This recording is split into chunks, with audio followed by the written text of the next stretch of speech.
Hindi bababa sa 60 tao ang nasawi sa paglubog ng isang pampasaherong ferry sa Central African Republic nitong Sabado, April 20. Lumubog sa Banggi ang isang kahoy na ferry na may sakay na mahigit 300 na individual patungo sa isang libing, dahilan para sagipin ng mga lokal na crew ng bangka at mangingisda ang mga biktima at maitabi ang mga bangkay bago pa dumating ang mga emergency service personnel. Ayon sa saksi na si Adrian Mosamo, isa sa mga mangingisdang tumulong sa rescue operation, natagpuan ang mga bangkay habang naghihintay ng pagdating ng militar.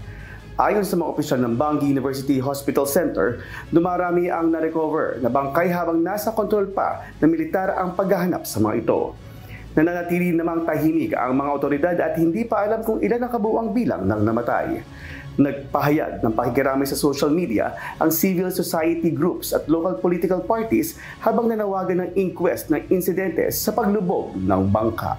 Axis Salem, humahataw sa balita ngayon!